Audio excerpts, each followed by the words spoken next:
السلام عليكم اخواتي، مرحبا بكم معايا في فيديو جديد في قناتي وقناتكم عالم المرأة المغربية. مرحبا بالاخوات اللي يلا التحقوا بالقناه، كنقول لكم مرحبا بكم والف الف مرحبا. اليوم ان شاء الله غادي نشارك معكم طريقتي الخاصه في صنع بسطيلات صغار مغربيه. البسطيله المغربيه اللي ما كتخطاش مائده رمضان، كيجيو رائعين بصدر الدجاج فقط وبكميه قليله بهذه الكميه هذيك اللي كتشوفوا، وكيجيو رائعين في المذاق بطريقتي الخاصه مبسطه ومدققه. يمكن لكم تصنعوا هاد البسطيلات هادو. الا كنتم مهتمين خليكم حتى الاخر ديال الفيديو باش تشوفوا كيفاش تحضروا هاد البسطيلات هادو بطريقتي الخاصه. والا كنتوا اول مره تشوفوا القناه ديالي ضغطوا على زر المربع الاحمر، اشتركوا في القناه، تفعلوا الجرس باش توصلوا كل ما هو جديد. ما تنساوش اللايك للفيديو اذا اعجبكم. خليكم مع المقادير وطريقه التحضير.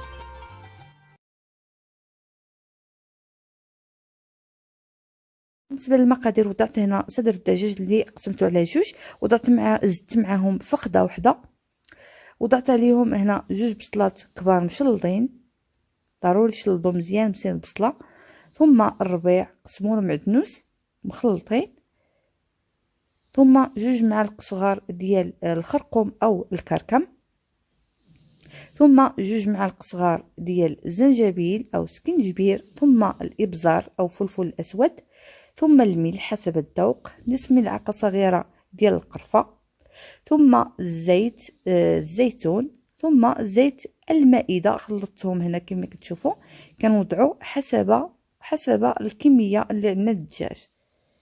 صافي هادو هما المقادير. ونسيت وضعت حتى زعفران كما كتشوفوا. نحاولوا نقلبوا مزيان الدجاج باش يشرب العطريه، يجي مشرب العطريه مزيان. بالنسبه للطريقه ديال الطهي البنات، راه ما كندير حتى نقطه ديال الماء، راه فقط كنحطو فوق العافيه على عافيه مهيله، كيطلق من عنده الماء، الدجاج كيطلق من عنده الماء وكيطيب في داك الماء اللي طالق صافي حتى كيطيب لينا الدجاج مزيان.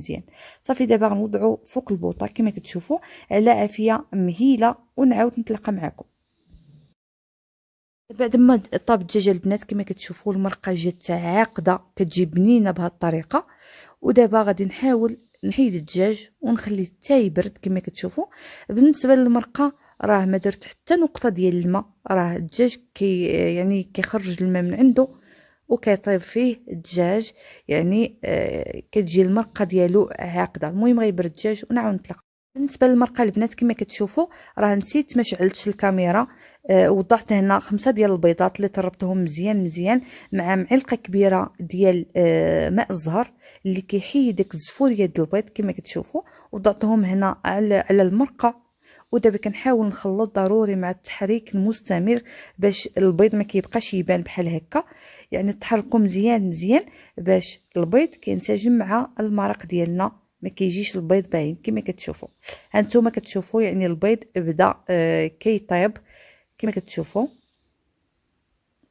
بعد ما طاب البيض البنات كما كتشوفوا وتساجم مع المرق، ودابا كنحاول نصفيه في هاد الصفايه هذه مزيان باش ما كيبقاش فيه ديك الماء، حيت ملي كيكون ناشف كيجي بنين في البسطيله هكا.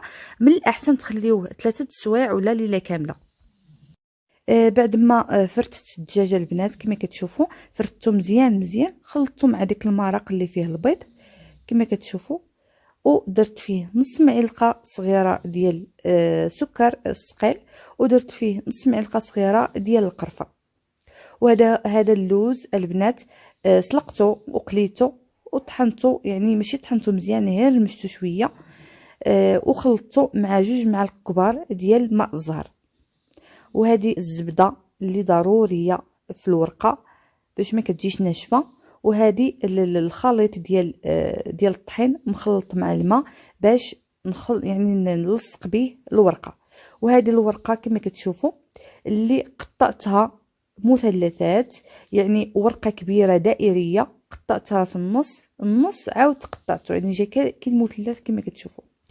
ودابا غادي نحاول نقطع الجوانب، هاد الجوانب هادو الحرش ما خصهمش يبقاو نهائيا في البسطيله، كيجيو هكا باينين. وهادو ما غاديش نرميهم، غادي نحتاجهم في الحشوه، هاد الاطراف هادو.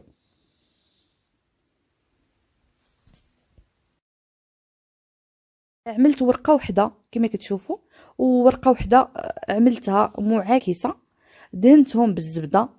دابا وضعت اللوز وحاولت الورقه اللي قطعت، يعني الورقه ديال الجوانب اللي قطعت، يعني حاولت نديرهم نفرقهم ما بين الدجاج واللوز باش هكا ما كيجيش كلشي معلك. صافي كنحاول نتكيو عليه بالاصابع ديالنا. صافي كنجمعوا الورقه. راه كلكم تبارك الله كتعرفوا كتصاوبوا الورقه، يعني الطريقه اللف ديال الورقه ديال البسطيله، يعني كل واحد فيكم كيعرف، يعني ما كاينلاش تندقق هكا في التفسير. صافي كتجي بسطيله هكا زوينه. كما قلت لكم كلكم تبارك الله كتعرفوا كي تلفوا البسطيله فكتجي رائعه بهذا الشكل هذا كما كتشوفوا. في كنستمر بهذه الطريقه هذه حتى كنكمل كامل البسطيله ديالي بهذه الطريقه هذه.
ما تحمروا خداو واحد اللون اللي هو ذهبي، فقبل ما ندخلهم الفران دهنتهم بالصفر ديال البيض مخلط مع الزبده.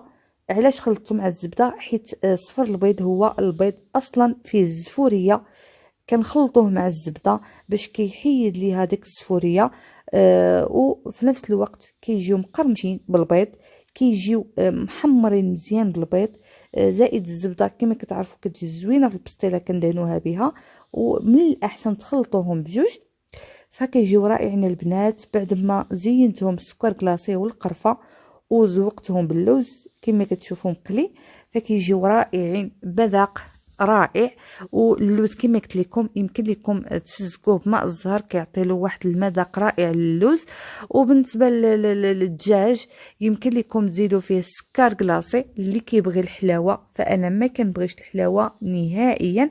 بالنسبه للكميه اللي عطاني بهاد البسيلات هادو عطاتني بزاف ديال الكميه، حيت الورقه ما كفاتنيش. شط ليا الحشوه وعملتها في كونجيلاتور، فتعملوها في كونجيلاتور ما يوقع ليها حتى شي حاجه. يعني الورقه كما قلت لكم ما كفاتنيش، فجاوني هنايا غير 6 الحبات. بالنسبه النص ديال شاط ليا النص ديال الحشوه يمكن لكم توضعوها في كونجيلاتور تكون الورقه ان شاء الله. فكيجيو رائعين. نتمنى انكم تجربوهم وتردوا عليا في التعاليق ديالكم الرائعه.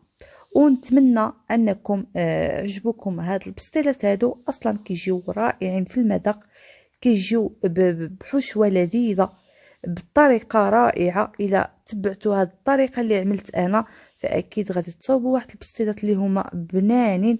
يعني اللي محبين البسطيله المغربيه اللي ما كتخطاش مائده رمضان في هذا الشهر الفضيل، يمكن لكم انكم تجربوهم وتردوا عليا في التعليق. وما تنساوش البنات تخليوا لي اللايك للفيديو اذا اعجبكم، او ما تنساوش مشاركه الفيديو مع الاهل والاحباب باش تعم الفائده. صافي البنات هذا هو الفيديو ديال اليوم. كنتمنى ان هذا الفيديو يكون نال الاعجاب ديالكم، وكنتمنى ان هاد البسطيلات هادو يكونوا عجبوكم. صافي البنات هنا نقول لكم السلام عليكم ورحمه الله ورمضان مبارك كريم، والى اللقاء.